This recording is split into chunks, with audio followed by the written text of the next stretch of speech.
Just give me a second to set this up.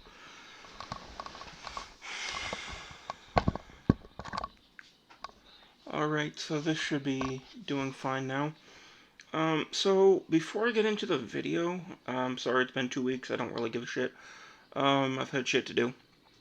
So I dropped $150 on a 32 stick of RAM. It's CL16.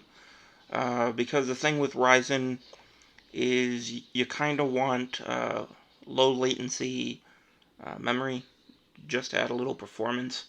So I got this one from Team Group. It's the model is Zeus or some bullshit. I think it's Zeus.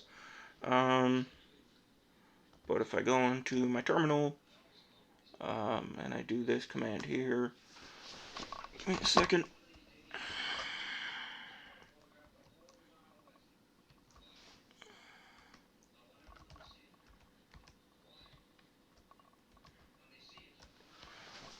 So for those who don't know what this command is, what it does is it checks your RAM. So as you can see, it's laptop bullshit I've been talking about. They do stupid shit with their BIOS, so you can't configure the memory speed at all on your own within the BIOS for some fucking reason. So even though it's supposed to be at 3200, it's running at 2667, and because of that, the 8 gig stick that it came with, and I just actually took this apart and double checked, this will run at 3200, but because the other one's running at a slower speed, that's what it's running at now. So what's good about having 38 gigs of RAM now, 32 plus H, I should have 40, but for some reason it's only registering 38.6 for some reason. I don't know why. Anyways, I was able to install, if I go to internet here, bluray. So that's from the AUR, which means you have to compile it from source, and 8 gigs was not enough to do that. It just kept fucking crashing. And this is what I'm talking about with Manjaro having issues. I don't know if I covered that topic.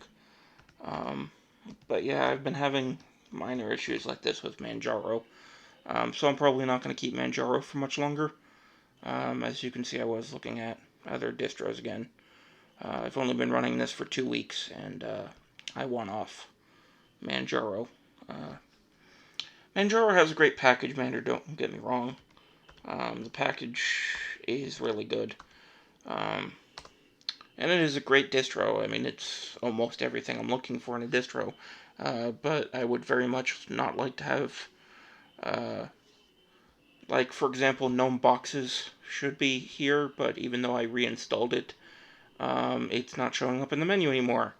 It's shit like that I don't have problems with on other distros, so I'm gonna have to keep looking for a distro that's just has minor issues that I can deal with, that's not serious. And I'll end up doing that later on this week. But one of the things I wanted to talk about was, and this is something I've been actually discussing a lot in recent videos, is why you shouldn't buy 4K Blu-ray. So before I get into this, we're going to look at this video in a minute. So if we go into YouTube again. So if we go into my videos, that's not what I wanted. Whatever. So this video,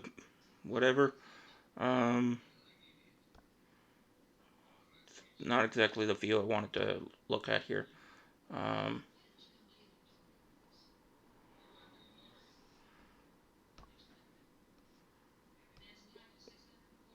There we go. So I talked about it in this one and this one, where, and my camera couldn't pick it up for shit, I'm sorry. It's much more bluer on my phone than it is in real life, but it looks fantastic. And what I ended up doing was I bought a BDP 6500 from Sony. It's a Blu-ray player that upscales 480p Blu-rays to 4K and 480p DVDs to 4K. But what it also does is it upscales the color depth to 16-bit BT 2020, which is the HDR space. And what's really interesting is it can compress that so it actually shows up on my 8-bit panel properly, and it looks amazing. Whereas with HDR there is no compression, and it looks like shit, especially on a low-end $300 television. For example, Linus Tech Tips, if you watch his videos, his logo looks like it's made out of the Flaming Hot Cheetos color. And there's nothing you can do to change that. HDR just looks like shit. And that's kind of the problem I have with HDR, is there is no TV on the market that can accurately display HDR. Because you need like a 10,000 nit display to get 100% of the signal, whereas that's not the case with SDR. And if you can upgrade SDR to BT 2020 color space and a higher bit depth and compress it down to whatever the fuck your TV has for a depth quality. In my case, mine's an 8-bit panel. You're fucking golden. It looks fantastic. So I just want to show you guys this video here. There's a lot of good comparisons. Now, what's the 2014 and 2016 are the ones to focus on. So I'm going to pause it here, and I want to make two notes. One, the 2014 Blu-ray, which is the one I own, it is mastered in 4K. Now, it's a regular Blu-ray, so even though it's mastered in 4K, it's I'm not sure what the fucking word I'm looking for is right now, but when you put it in a Blu-ray player, it's a 1080p Blu-ray, is what I'm saying. So what I want to point out here is the shadow depth and the detail of shadow on this gargoyle, and just in general in this picture, because if we go to the 2016, as you can see, it killed the shadow, and it's just bright. That's going to be a common theme with all Blu-rays. The 2009 looks like shit, by the way. But as you can see, it's just, they just brighten up the image. It's just brighter. And I'm not sure what this guy's... So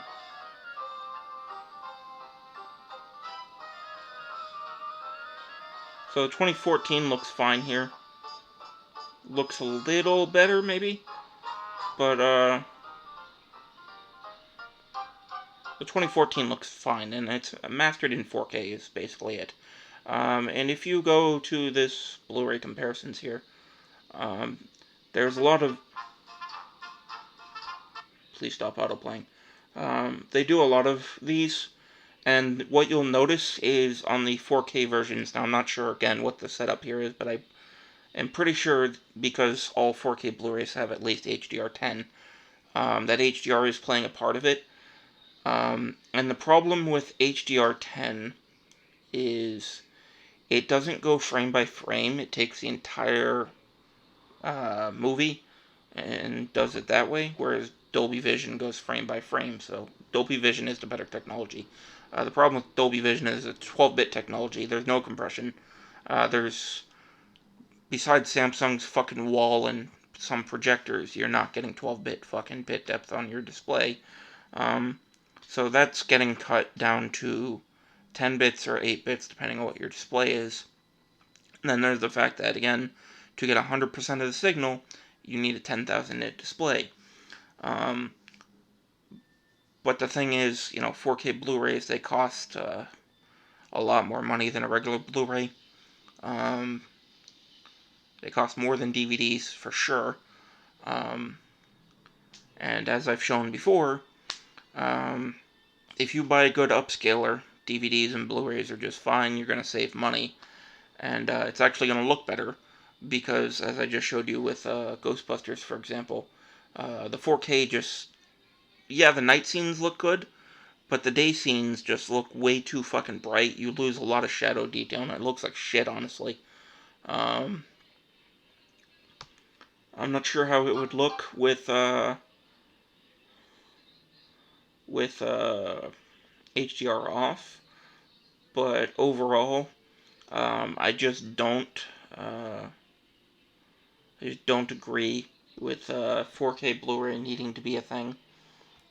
You can just buy a good upscaler. Another video you might want to watch is Twit did a video. Uh,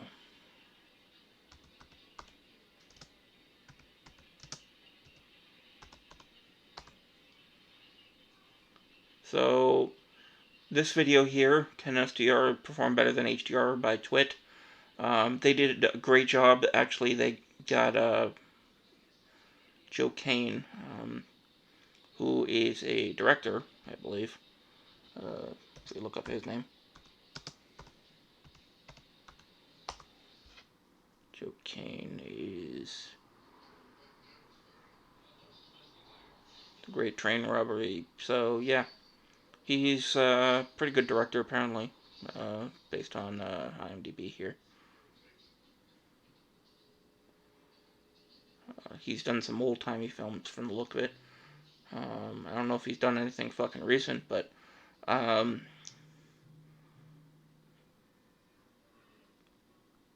I've done the tests myself. There's a ton of other comparisons here from other people. But what you will find with HDR is it's not ready for fucking prime time. HDR10 looks like shit because, again, it doesn't go frame by frame like Dolby Vision. It just takes the whole medium. And because it's free, it's what's used the most, especially on 4K Blu-ray. And, you know, especially on cheap TVs like mine, SDR looks fantastic, HDR looks like shit. Sure, on higher-end TVs, you might have a different picture. You might have it better because you're getting, I want to say, anywhere from 65 to 75, if not higher, of the HDR spectrum. So of course it's going to look better than a $300 cheap TV. But at the end of the day, you're not getting 100% of signal like SDR. And I just don't think HDR needs to be pushed the way it is. I honestly do think it's a gimmick because nothing can properly display it. And when you consider the fact that, you know, you're spending more money on this shit, I just don't think it's worth the fucking money. And why I bought a $300 cheap TV in the first place is because I don't want to buy a high-end TV. You know, this TV I bought doesn't have any built-in fucking smart function, which is what I want because I can just buy a Roku or some shit, which is what I end up doing in the first place because I like to be able to test different ones. I don't need one built into the fucking display. And honestly, if I were to get a high-end anything, I'd probably go with a projector. You know, it's cheaper to get like a 90 to 100 inch screen with a projector than it is a fucking LED display or OLED or whatever, especially OLED. And if you know what you're doing with projectors, you can actually get a really good image. So that's just my 2 cents. My whole thing with anything is try to get the best quality product for as cheap as possible. And if you're looking to have a good theater experience, sure, this $300 TV probably ain't the best for that, but the Blu-ray player is fantastic. Again, it's the BDP 6500 from Sony. You can buy them used or new. And just keep stocking up on DVDs and Blu-rays. Just know that you are going to have to do some homework. Because some, like Poltergeist, it's the same transfer between the DVD and the Blu-ray. Others, like Friday the 13th, it's not. And there are some differences between them that you may or may not be aware of, so that's basically that, and I'm going to wrap this video up now. So, if you're looking to save money and watch movies, DVDs and Blu-rays are still great, especially because, you know, streaming's fine, But again, it uses internet bandwidth, and you know, if you have a data cap, that's one thing you have to worry about. Blu-rays also look better than streaming for the most part because you have a higher bandwidth. Uh, uh, the data going through the HDMI cable, uh, so you're going to get better color quality with Blu-ray than a streaming service. And then there's the fact that if you do buy fucking movies digitally, you don't own shit. And I've talked about that. You really don't, because the minute there's like a legal dispute or some shit, or the company goes out of business, you know, there goes hundreds of thousands of dollars. If you spent that much on movies, I haven't, but you know, hundreds of dollars. Um, Depending on how many fucking movies you have. Uh, I mean, I can easily see some people having $1,000 collection easily. But you know, you spend a lot of money, and if you don't actually own it, you know, physically, what's the fucking point? Um, and there's really only one way. If you want to go digital, it's buy the DVDs, buy the Blu-rays, and rip them onto your computer. Other than that, you don't really own your fucking movies. There's Plex servers if you want to go open source, just Jellyfin. You got options, but just don't buy 4K Blu-rays, please. I'm sick and tired of looking at these things. I'm sick and tired of them selling. They look like shit, and it's just incentivizing them to keep making terrible products and selling them to consumers. Um, so just vote with your fucking wallets. Um, Honestly, it's a scam. And I'm going to end the video there. We'll see you guys in the next video.